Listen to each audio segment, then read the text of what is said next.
Hola, mis estimados y estimadas videoyentes.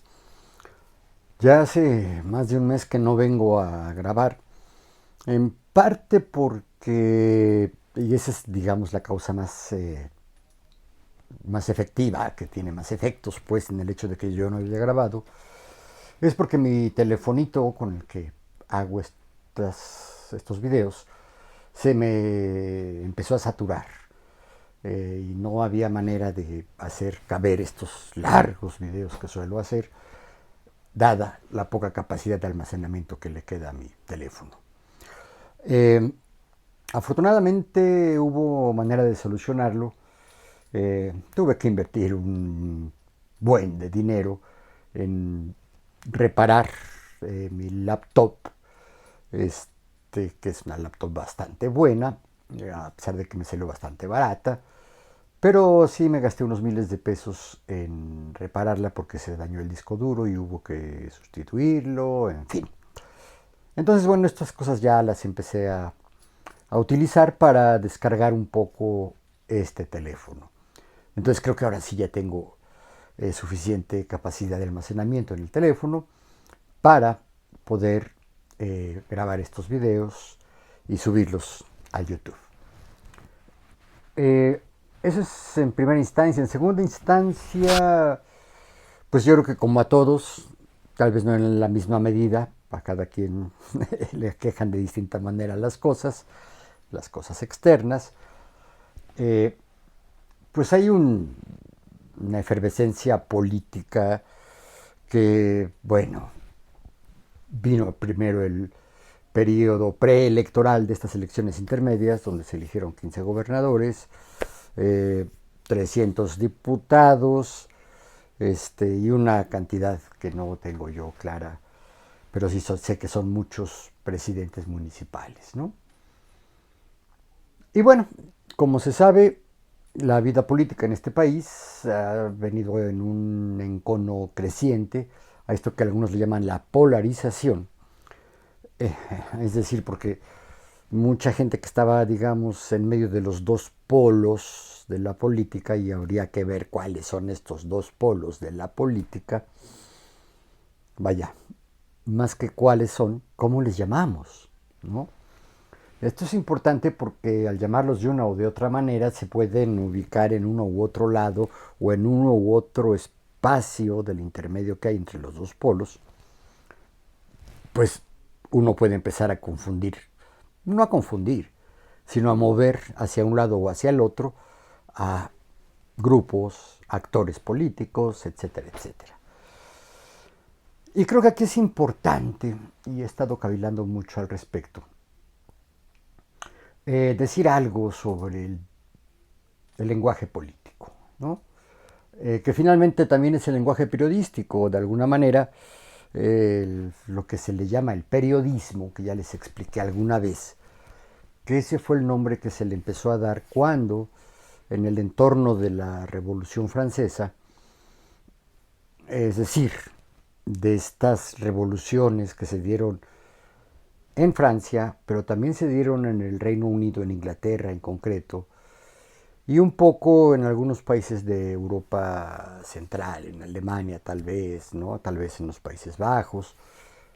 Eh, Son procesos de las revoluciones que Marx les llamó las revoluciones burguesas. Porque la burguesía en su momento fue una fuerza revolucionaria, otra palabra que también tiene distintos significados, distintas acepciones, y que estas connotaciones de la palabra no nos permiten a veces entendernos, lo cual incrementa, o sea, entendernos a unos con otros, ¿no? Y esto incrementa el encono político. Eh, y bueno, de estas hay muchísimas, empezando por la propia palabra política, por la propia palabra periodismo. Les decía que la palabra periodismo, ya lo comenté en un video anterior, tiene que ver con la publicación periódica. Pues, sí, cuando digo publicación estoy hablando de textos impresos en papel, que empezaron a difundirse cada cierto periodo, mensualmente, quincenalmente, semanalmente o diariamente, ¿no? A muchos periódicos se les llama diarios porque salen diario. Las revistas que salen cada semana se les llama semanarios. Es decir, alude a la periodicidad y no alude tanto a las características físicas y mucho menos a las funciones sociales de esta actividad que hoy se le conoce como periodismo. Evidentemente hay muchos periodistas que no trabajan en los periódicos. Y si bien hay un montón de institutos, sobre todo de educación superior, que imparten la carrera de periodismo, muchas universidades, aquí en México, en la Ciudad de México, está la muy famosa Carlos Septién, la escuela por antonomasia donde se forman profesionalmente los periodistas. Sin embargo, también se asumen como periodistas gente que teniendo otras carreras o no teniendo una carrera profesional concluida, pero que tienen la oportunidad de expresarse en los medios masivos de comunicación, la prensa escrita, también se le llama prensa al periodismo, la radio, la televisión, las redes sociales, y no son cualquier red, en general son Twitter, Facebook, YouTube. WhatsApp difícilmente puede ser catalogada como una red social porque no tiene el alcance masivo que sí pueden llegar a tener los mensajes que uno emite en Twitter o en Facebook y en YouTube, que van a, digamos, a una población más amplia, más abierta. Es decir, el WhatsApp es de uno a uno. Si acaso formas algún grupo y ya te acercas un poquito a una red social. También les decía yo en algún momento dado que la palabra red social es una especie de pleonasmo. ¿Por qué? Porque una de las concepciones sociológicas de la sociedad identifica a la sociedad como una red de relaciones, ¿no? Son relaciones sociales. Todo lo que tiene que ver con lo que los individuos compartimos, ¿no? Y no digo de darte, de prestarte, no. Simplemente de expresarte, y uno se expresa hasta sin querer. El gesto que traes, la forma en que caminas, la ropa que usas, cómo te maquillas, si es que te maquillas, ¿no? Cómo te peinas. Ya eso le expresa algo a la gente que puede verte, que puede oírte, ¿no? Que sabe de ti, pues. Entonces, esta forma de expresarse, si es a nivel colectivo, si es a nivel masivo, casi, pues se le llama social. Y se le llama redes sociales porque uno, como usuario del Facebook, del Twitter, del YouTube, pues va extendiendo vínculos, ¿no? De las personas que te siguen, que te ven, que te leen en estas redes, que en el Face se le llamó mucho tiempo los posts, o sea, cuando posteas, es decir, envías como correo, ¿no? Lo postal tiene que ver con el correo, con las comunicaciones a distancia, pues, ¿no? Y aquí pues resulta que son escritas, sobre todo en el Twitter, ¿no? En el Facebook también, aunque puedes hacer videos y puedes subir también imágenes. Y en esto pues el YouTube es muy claro, ¿no? O sea, aquí son videos básicamente. Pero conforme uno va teniendo cada vez más seguidores, cada vez más suscriptores, es el caso de YouTube, así se les llama, los suscriptores, que yo ya tengo 139, wow, en 2 años 139 me parece una verdadera miseria, pero por las características de mis videos, pues me parece que no está mal. Son muy largos, son temas, pues yo quisiera pensar que son profundos, que son bien fundamentados, y que sí requieren de pensar, de reflexionar, de entender lo que se está diciendo, lo que yo digo, ¿no?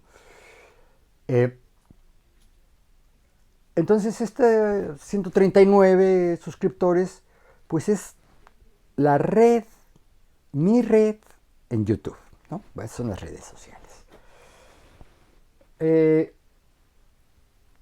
y como ven aquí con esta introducción, pues queda claro que también el lenguaje es una fuente muy importante de eh, generar conflictos, de dirimirlos, de solucionarlos o bien de enconarlos, de hacerlos más intensos, más agudos, hasta llegar a la violencia física, ¿no? Y la violencia física pueden ser pedradas, golpes, represión de la policía, de los cuerpos de seguridad, eh, o bien la violencia verbal, ¿no? La violencia hablada. En la medida en que nuestro lenguaje sea confuso y que nuestro entendimiento de lo que nos dicen tampoco sea muy claro, pues en esa medida se intensifica el conflicto político. Entonces, me ha llamado mucho la atención cómo muchos de estos periodistas connotados que sí tienen espacio incluso en las televisiones inteligentes de ahora, por el YouTube o bien por el Facebook. Muchos de ellos ni siquiera estudiaron periodismo, pero se dedican a ello o escriben en algún periódico, hay gente que los lee y se empiezan a calificar como periodistas y recientemente estuvo un poco intensa la discusión en estos medios masivos sobre quién sí es periodista, quién no es periodista. Y claro, no faltó el que dijera que periodista es el que estudió periodismo, ¿no? El que hizo su carrera profesional, sus estudios, en la materia periodística, ¿no? Hay cantidad de campos de conocimiento que tienen que ver con esto, pero sobre todo tiene que ver con el uso del lenguaje. Y a mí me causa mucha curiosidad, intriga y luego hasta enojo cómo sesudos periodistas, gente inteligente, gente muy bien informada, gente muy leída, muy estudiosa incluso, ya, no jovencitos, ya gente madura y hasta gente vieja, ¿no? Más vieja que yo, digamos, ¿no? Eh, caen en un uso poco riguroso de palabras que son claves, ¿no? Y dentro de estas palabras que son claves, quiero hacer probablemente uno, dos, tres, no sé cuántos videos, para tocar estos temas, ¿no? Tocar estas palabras, este léxico noticioso que nos está bombardeando hoy, las 24 horas del día, la verdad, ¿no? Algunos, por supuesto, que no les interesa, no lo ven, no se le acercan, ¿no? Viven en el espectáculo, en el show, en la farándula o en el deporte, ¿no? O incluso se evaden en unas cosas literarias, digamos, ¿no? La lectura de libros, las novelas, la poesía, los ensayos, etcétera, etcétera, etcétera. Todo al final de cuentas, y creo que lo dicen bien los politólogos, los estudiosos de la política, que todo tiene un efecto político y puede tener también una raíz política, es decir, toda la actividad humana se politiza, tiende a ser politizada. ¿De dónde viene la palabra político? Pues de la palabra polis. Polis en la sociedad helénica, en las sociedades helénicas, es decir, lo que se le llama la Grecia clásica, mal dicho también porque Grecia como tal no existía, era Helenos, ¿no? Y es la península helénica donde está Grecia. Y ahí se dieron pequeñas ciudades que tenían todas las características de un estado. Un territorio, una población y un gobierno. Y estos gobiernos tenían sus formas de organizarse y de ejercer el mando, el poder sobre la población. Y claro, también la palabra poli significa muchos. Y yo creo que tiene que ver, o sea, no lo he estudiado, esto que yo practico en términos etimológicos para ver el origen de las palabras, cómo se componen sus prefijos o sufijos, las raíces de las palabras, es como se lo leía un lingüista hace poquito, que sí existe la lingüística popular, es decir, de quienes no somos profesionales de la lingüística y mucho menos de la etimología, perdón, este señor hablaba de la etimología popular. La etimología pues es la rama de la lingüística que se encarga de estudiar la evolución de las palabras, ¿no? Cómo van cambiando las palabras en su forma de enunciarse o de escribirse, en su significado y por supuesto en su morfología, es decir, la forma que van adquiriendo. Entonces, bueno, esto fue un breve, esto que acabo de decir sobre la polis, de donde viene la palabra política, que sí tiene que ver con la idea de muchos, de polis, muchos, muchos, muchos. ¿Por qué sucede en las sociedades urbanizadas, es decir, en las sociedades cuya población se asienta preferentemente en ciudades, ya sean grandes o chicas? Aquí también, hace muchos años, en el Censo de Población y Vivienda mexicano, se decía que una ciudad era a partir de 2.500 habitantes. Y bueno, un poblado que tenga 3.000 habitantes es chiquititititito, ¿no? Difícilmente desde la ciudad, que tiene como ciudad, como conglomerado citadino, esta Ciudad de México tiene más de 22 millones de habitantes, pues tú ves un pueblito de 3.000, de 5.000, y le sigues diciendo pueblito, ¿no? Pero bueno, esa es otra historia. Pueblo, ¿por qué pueblo? Pues porque tiene población concentrada. ¿Por qué la palabra política surgió de la polis griega? Porque en Grecia, estas ciudades-estado, Atenas, Esparta, fueron muchas, Troya, tuvieron mucho que ver con la aglomeración de gente, la concentración de gente viviendo en un espacio más o menos reducido.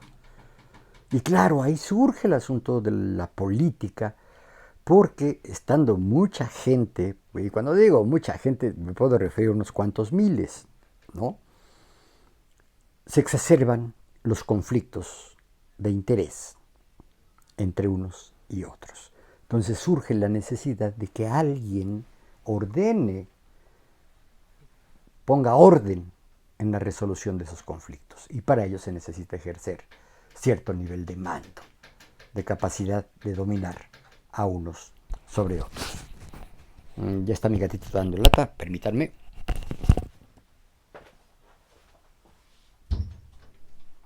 ¿Así? Sí, corazón. Estoy grabando, sí. Uh-huh.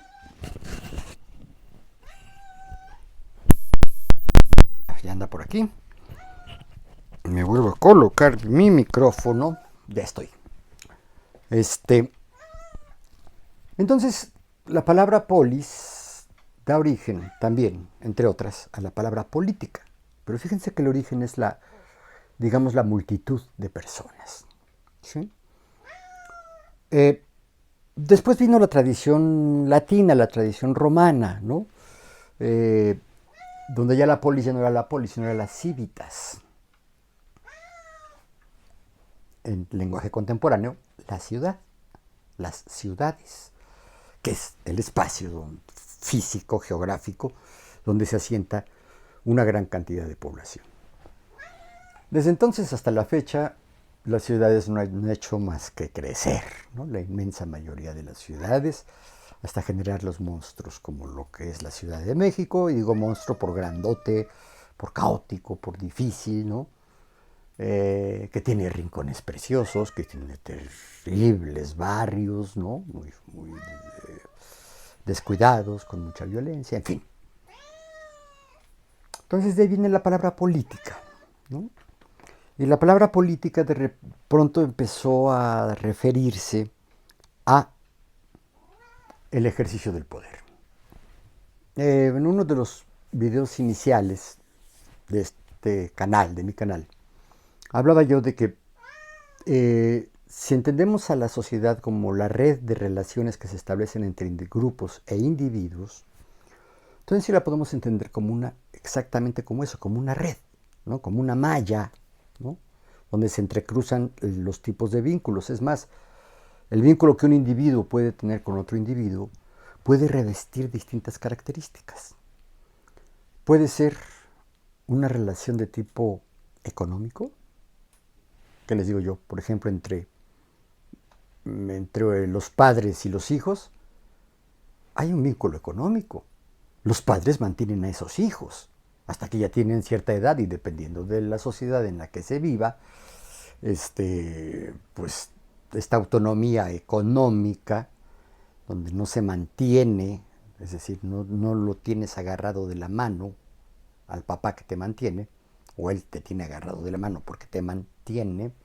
Mantener significa eso, estar tenido de la mano, colgado de la mano. Claro que le damos otro sentido, ¿no?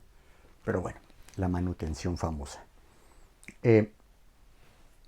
Estar en una dependencia del sustento, si los padres te dan casa, vestido, comida, educación, pues hay una relación económica ahí también. Y evidentemente cuando trabajas, entablas una relación económica con tu empleador, pero también una relación económica con tus compañeros y con tus subordinados, ¿no? Y dentro de estas relaciones económicas también se dan los procesos políticos, porque hay alguien que puede más que el otro. Evidentemente, regresando a los papás y los hijos, pues es el padre es el que puede más que los hijos. ¿Por qué puede más? Porque es más grande, porque tiene más dinero, porque tiene más conocimientos, porque en última instancia puede recurrir a la violencia como último recurso para hacerse obedecer. Y esta ya es la noción de poder, ¿no? ¿Quién es el poderoso? Pues el que las puede. La palabra poder es al mismo tiempo un verbo, ¿no? Se puede conjugar, yo puedo, tú puedes, él puede. O sea, ¿quién las puede, no? Pero también es un sustantivo. Es un verbo que se hizo sustantivo precisamente por la política. De alguna manera, el poder es la sustancia, es decir, la parte esencial de la política, ¿no? Entonces ya estamos hablando de la política en términos colectivos, desde el principio, ¿no? Porque en los vínculos se da también la necesidad, y no porque uno sienta la necesidad, sino porque no puede ser de otra manera, en que uno que tiene más recursos que el otro, recursos que son útiles en la circunstancia en la que estos se vinculan, se relacionan, estos dos individuos, se genera una supremacía de uno sobre otro. Y en esta supremacía se viene este fenómeno que es uno de las definiciones de poder, ¿no? El poder como la capacidad de imponer a otro o a otros las decisiones propias. Propias como individuo o propias como miembro de una agrupación más grande, ¿no? De varios individuos. Entonces, el que tiene más recursos de poder, pues impone sus decisiones a los que tienen menos recursos de poder. ¿Cuáles son los recursos de poder? Puede ser cualquier cosa. Un muy brillante maestro al que le escuché una conferencia hace ya más de medio siglo, dijo que los recursos de poder era todo aquello que te permitía o que le permitía a un sujeto imponer sus decisiones sobre las de otro.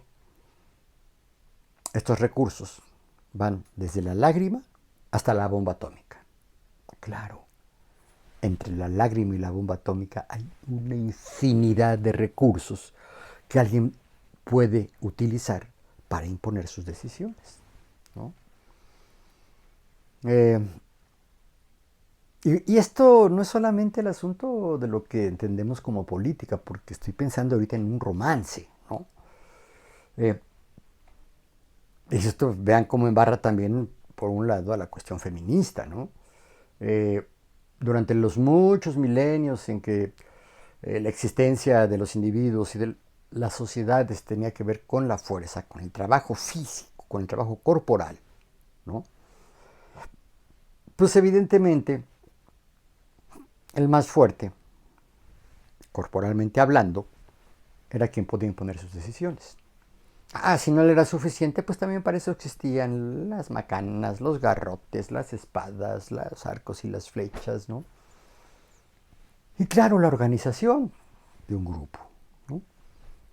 Entonces estoy diciendo pues que en el vínculo social también aparece necesariamente, porque no puede ser de otra manera, relaciones de tipo político, donde alguien, el que tiene más recursos de poder, es capaz de imponer sus decisiones a otros, de convencerlos o de vencerlos, ¿no?, para aceptar estas decisiones. Les decía yo que, por ejemplo, una declaración amorosa de un hombre a una mujer, y también al revés, es probable que se utilice como un recurso de poder. ¿Por qué? Pues porque el que declara su amor es el que quiere tener amoríos con esa otra persona. ¿Y cómo la convences? ¿O cómo lo convences? Pues hay muchas maneras, ¿no? Hasta que se llega al extremo brutal, criminal, que debería de ser desechado, ¿no? De la violación sexual, o bien de la conveniencia económica, material, monetaria, de dinero, para que una muchacha le diga que sí a otro, o simplemente el puritito gusto de tener una aventura de este tipo, ¿no? Entonces, el que hace la propuesta amorosa, pues generalmente está tratando de imponer su decisión a otro o a otra, ¿no? Ahí también hay política. Y claro, la política como la entendemos ahora no tiene que ver no tiene tanto que ver con estas interacciones personales. Pero este esquema que acabo de describir sirve de base para entender qué pasa con la política pública, es decir, con la política que va hacia la generalidad de la población. Ese es el público. Y la política actual, tal como se entiende, lo que se habla de la efervescencia política, de la polarización política, unos le echan la culpa a López Obrador. Yo estoy de acuerdo con López Obrador cuando dice, no, es que la sociedad ya está polarizada, sea el dirigente que sea el líder que sea el actor político que sea, la sociedad está polarizada por sus condiciones materiales de existencia. Se dice que el 1% de la población de este país, México, es el que controla el 70% de la riqueza que hay en este país, ¿no? Es decir, que el 99% de la población tiene acceso nada más al 30% de la riqueza del país. Y no la posee, mucha le llega a través de beneficio social, que le llaman, ¿no? A través de las obras sociales. Ahí está la razón de la polarización, ¿no? Pero claro, les decía yo, una polarización que genera conflictos que se resuelven generalmente en términos políticos. Cuando ya no funcionan los términos políticos, pues viene la violencia. La revolución armada, la guerrilla, la represión de los cuerpos antimotines contra los que se andan manifestando para que se les cumpla alguna propuesta, alguna necesidad. Entonces, aquí ya hemos repasado rápidamente la palabra periodismo, la palabra prensa, la palabra poder y la palabra política, ¿no? Y hay que tener cuidado, porque finalmente mucho se dice, el propio López Obrador, ahí no estoy de acuerdo con él, dice que la polarización o este esquema de la política entre izquierdas y derechas, lo que sucede entre las izquierdas y las derechas, o bien entre los revolucionarios y los reaccionarios, pues ahora se le puede llamar progresistas y conservadores. Yo creo que no. La palabra progreso tiene connotaciones que tienen que ver con la urbanización y con el desarrollo industrial, con el crecimiento económico sustentado básicamente en la industria, ¿no? Esa es la palabra progreso. Y por supuesto la urbanización, ¿no? Calles pavimentadas, agua potable, energía eléctrica por cable que llega a las casas, ¿no? Este, eso es lo que se entiende como progreso. El transporte automotor y no de mulitas y de caballos, ¿no? Eh, Esa es la idea del progreso y no necesariamente tiene que ver con estas concepciones y conductas libertarias que dejan a cada individuo que sea responsable de sus propios actos, ¿no? Y claro, actos que a veces asustan a la generalidad de cierto sector de la sociedad. ¿Qué les digo yo?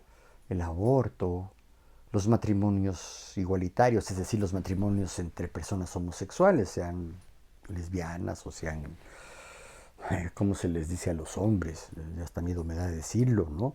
Porque tan homosexual es un hombre homosexual como una lesbiana, una mujer homosexual. Les gusta gente de su mismo sexo, homo, idéntico, sexo, ¿no? Homosexual. O bien el aborto, ¿no? O bien la despenalización de las drogas. Son asuntos complejos porque por un lado tienen que ver con la decisión individual, ¿no? O con una necesidad individual, pero que esta decisión o esta necesidad la comparten miles o millones de personas, ¿no? Lo mismo sucede con el aborto. O sea, yo no conozco ninguna mujer, y no creo que la haya, que practique el aborto como método anticonceptivo. No, no. Se practica el aborto porque el embarazo fue producto de una violación, o bien porque eh, el embarazo y la posible nacimiento de este embrión, ¿no? Que trae la madre, pues pone en riesgo la salud de él o o de ella, de la mamá, ¿no? Entonces, pues sí, ese es el famoso aborto profiláctico que trata de prevenir eh, agravamientos que pueden terminar en la muerte o del neonato o del embrión o del feto o también de la madre, ¿no? Entonces, eso sí está autorizado en muchos países del mundo. Aquí en México, prácticamente en toda la República está autorizado, porque el asunto del aborto es un asunto de los códigos penales estatales, porque no está autorizado libremente más que en la Ciudad de México, en la ciudad de Oaxaca y la verdad creo que hay algunos estados más, el estado de Oaxaca quise decir, que ya tienen una legislación donde se habla de que la mujer puede practicarse un aborto antes de los 3 meses de gestación, es decir, antes de las 12 semanas de embarazo. Porque después ya el riesgo del propio aborto es muy alto, por un lado, y por otro lado porque se sabe que por ahí de ese periodo empiezan los latidos del corazón, entonces ya se puede pensar que ahí se está gestando una persona. Antes de eso, no. Ustedes ven la fotografía de un embrión de elefante, de un embrión de renacuajo, es decir, de un renacuajo cuando todavía está en el huevo, ese es un embrión, y ven un embrión humano, y son iguales, idénticos, no hay diferenciación. Yo, como sociólogo que soy, pienso que una persona eh, no existe sino hasta después, hasta que nace, ¿no? Hasta que ya entra en contacto directo con otros. Claro que es un contacto muy desigual, porque pues, el bebé, el recién nacido, pues vaya, ni puede ver bien, ¿no? No tiene entrenados sus ojos, no puede discriminar muy bien lo que oye, evidentemente no puede hablar, no puede caminar, ¿no? No controla sus esfínteres, no se puede dar de comer a sí mismo más que la madre le acerque el seno, ¿no? Para que se alimente de allí.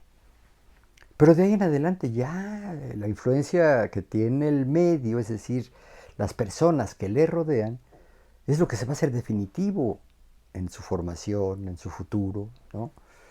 Entonces, para mí la persona ahí empieza. Pero bueno, ese es un asunto que tiene que ver con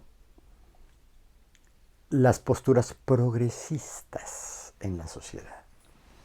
Ahora a muchos les ha dado por diferenciar los gobiernos progresistas, que ven con buenos ojos algunas de estas medidas y otras más, de los gobiernos conservadores, que lo que pretenden es conservar un estado de cosas, una situación social anterior, ¿no? Y algunos son brutales, otros quisieran regresar al siglo XVI o al siglo XVIII, ¿no? Otros nada más se quedarían, ay no, pues cuando gobernaba el PRI, ¿no? Es decir, antes del año 2000. A otros les gusta decir, no, no, no, no, no. Lo progresista es a partir de que llega Morena al poder, ¿no? De que llega una fuerza que yo sí catalogaría como de izquierda y no como de derecha. En fin, para ya no hacer más largo esto, les comento que voy a regresar un poco a esta idea de las izquierdas y las derechas, de el progresismo y el conservadurismo, de lo revolucionario y lo retardatario, ¿no? Pero también quiero tocar otra de las palabras que más me parecen muy mal usadas, no solo en el ámbito de los medios de comunicación, sino también en el ámbito académico, que es un contexto. ¿Qué es el contexto? ¿Por qué lo utilizan para referirse a la circunstancia o al entorno? Porque una cosa es el contexto, fíjense, ya les adelanto. El contexto es un texto que acompaña a otro texto, por eso son contexto. Pero en esta tendencia, digamos, pues sí, lenguópata, es decir, de enfermedad del lenguaje, porque muchas veces confundimos el lenguaje con la realidad. Claro, tú puedes construir un mundo en tu cabeza con puro lenguaje, ¿no? Lenguaje de palabras, lingüístico, ¿no? O bien lenguajes con otros sistemas simbólicos, como por ejemplo la numeración o como por ejemplo las meras imágenes, las escenas, las posibilidades, ¿no? Ok. Y tal vez los tipos más avesados en la escritura son capaces de ponerlo por escrito, de hacerlo texto. Entonces el contexto es un texto que explica a otro texto, que señala su importancia, su pertinencia, su trascendencia de un texto que se escribió. Ejemplo. La escuela donde yo trabajé muchos años es una escuela que luchaba en contra de la discriminación de las personas con discapacidad, en particular de los niños con alguna discapacidad. Pero evidentemente el gran enemigo, y también de los grupos femeninos, y también de las minorías raciales o étnicas, es esta palabra discriminación, ¿no? Que en sí mismo significa distinguir, simplemente distinguir, pero ya es sinónimo de maltrato. Ajá. Por razones que no atañen al individuo. O sea, yo no tengo la culpa de ser mestizo, porque soy hijo de mestizos, y así una larga cadena, quién sabe hasta dónde llegue, ¿no? Que yo no hablo de razas, esa es otra deformación, pero de eso hablaremos en otro momento. Bueno, ya hablé de ella. Les recomiendo que vean ese video sobre cromatismo, etnicismo o racismo, o sea, cuál es la palabra más adecuada, ¿no? Para referirse a estas formas de maltrato que tienen los grupos dominantes sobre grupos que no son dominantes, ya sea por el color, las características anatómicas de alguien, el lenguaje que habla, el idioma que habla, la lengua que maneja, ¿no? La situación social, la situación socioeconómica de ese individuo, X. Bueno, contra esto lucha la escuela. Esa es la filosofía de la educación especial, ¿no? Ese es uno de los objetivos filosóficos, digamos, de la educación especial. Entonces a mí me llamó la atención una vez, había una maestra con la que me llevaba muy bien, me gustaba, de hecho, me parecía muy bonita. Ella era coqueta conmigo. Eh, durante algún tiempo me admiraba muchísimo y me lo decía, ¿no? Es que tú, que no sé qué, bueno. Y eso la hacía más atractiva a mis ojos, evidentemente yo no hice nada, no busqué ninguna interacción más allá del compañerismo, en cierto tiempo una amistad, ¿no? Ya está ahí. Y de repente la veo llegar con el pelo pintado de rubio. Ella era muy morena, de un morenita, de un color de tez morena, muy agradable. Su cabello era negro, lo traía largo, muy bonito cabello, y de repente llega pintada de rubio, ¿no? Entonces a mí se me ocurrió decirle a una alumna que estaba haciendo su tesis y estaba muy atorada porque les pedían como primer capítulo de la tesis, es una aberración, ¿no? Que la autoridad académico-administrativa definiera cuál era la estructura de tu documento recepcional, de tu tesis, ¿no? Entonces esta alumna pues, andaba hecha bolas con el contexto, porque se puso a describir la escuela sobre la que iba a ser su estudio, ¿no? Tiene una barda roja, que mide aproximadamente tanto, está ubicada en tal esquina, tiene 2 plantas, aulas, bla, bla, bla. Describe físicamente el inmueble, el edificio donde estaba la escuela. Eso no es el contexto. Entonces se me ocurrió a mí decirle, mira, el contexto es un texto que explica otro texto, y no solo lo explica, sino que resalta su importancia, su trascendencia, su urgencia, en fin. Entonces, si yo digo y veo a mi compañera maestra, que les comento, que no voy a decir su nombre, la veo, tenía unos cuantos días de haberse pintado de rubia, digo, si yo te digo, la maestra morena se pintó el pelo de rubio, ¿qué? Pues, pues qué, pues nada, ¿verdad? Pero si te digo que esa maestra es una maestra importante en la escuela, que está luchando en contra de la discriminación,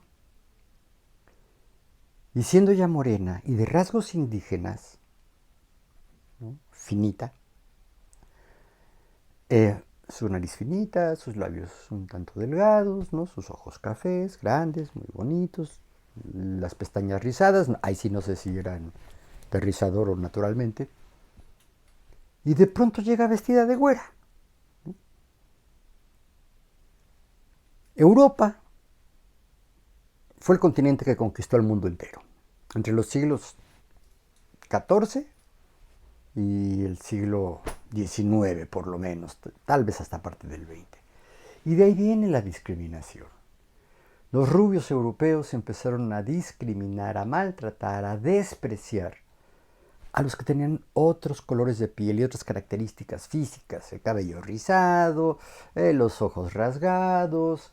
eh, entonces, si te digo el texto A, la maestra se pintó el pelo de rubio, y lo acompaño con el texto B, siendo formadora de maestros para la educación especial en una escuela que lucha contra la discriminación, ¿ya se hace significativo el texto A?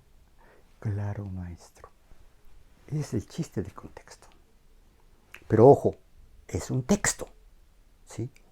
Por una deformación literaria, casi podría decir de imprenta, o gráfica, valdría decir gráfica,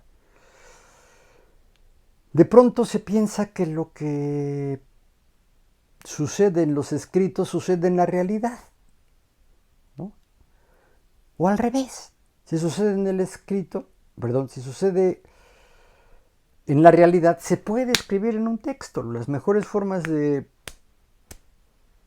describir, explicar, caracterizar a un pedazo de la realidad social, pues es escribiéndolo.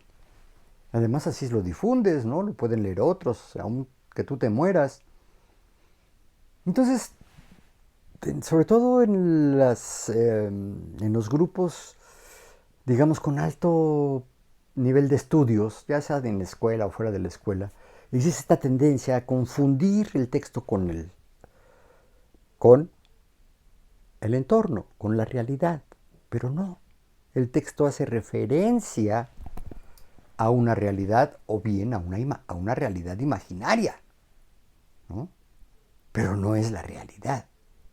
Pero por eso es que de pronto los periodistas, no tanto los que estudiaron periodismo como los que se improvisaron como trabajadores de los medios de comunicación o comunicadores, que también se acostumbran llamar así, como si los demás no comunicáramos, eh, tienden a confundir el contexto con el entorno, el contexto con la circunstancia, ¿no?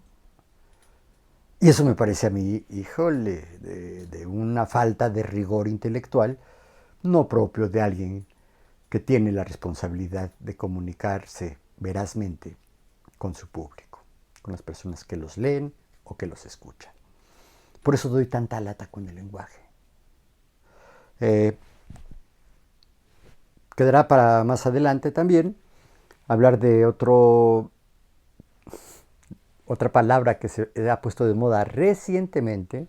Ya existía con este uso, la famosa narrativa.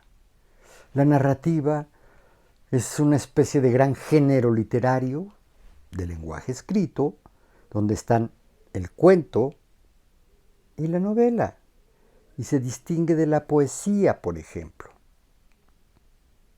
¿no? Y se distingue de la dramaturgia, porque una cosa es escribir un cuento para contar una historia simple, sencilla, ¿no? Corta generalmente, o bien la novela, para describir, caracterizar, explicar una realidad mucho más grande, mucho más duradera, mucho más extensa, mucho más compleja. Pero también la cuentas esa realidad y la cuentas a través del lenguaje escrito. ¿Sí? Y se les ha olvidado, o decidieron cambiarlo, o no sé qué razones haya habido, seguramente provienen de alguna universidad prestigiosa, que dijeron que ya no bastaba con decir el discurso político, sino hablar de la narrativa, ¿no? Digo, no, perdón. Para mí, todo lo que se habla sobre la política, desde las alocuciones elogiosas a algún personaje famoso, poderoso, o las diatribas, los ataques, las críticas negativas a ese personaje poderoso, o a ese grupo de poderosos, o al grupo de inconformes,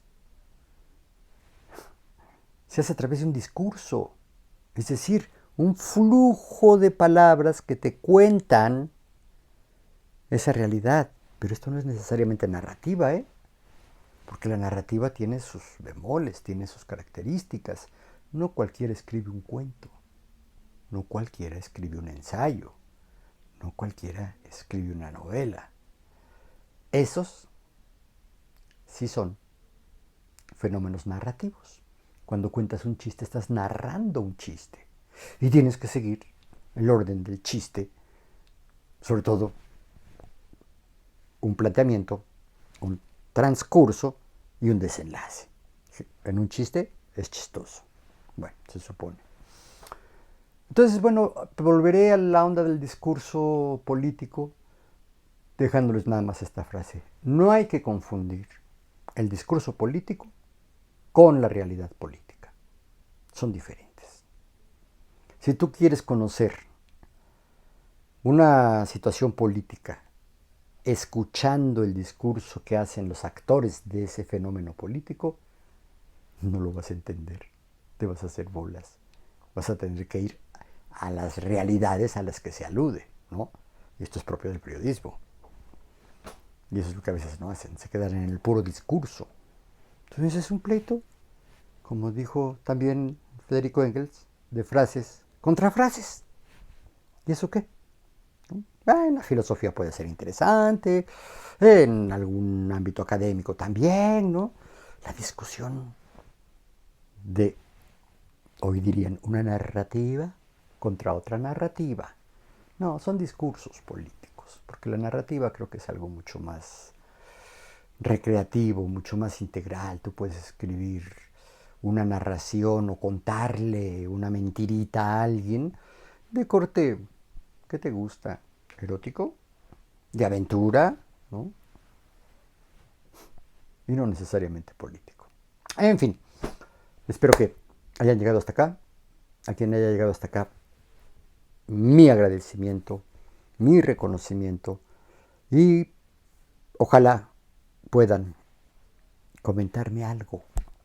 Si me comentan algo, a lo mejor puedo satisfacer alguno de sus gustos, hacerle caso a sus propuestas o a sus críticas, ¿no? En fin, ya otra vez me llevé casi una hora. Va a salir largo también va a ser pesado, a ver si lo puedo descargar. Gracias, nos vemos.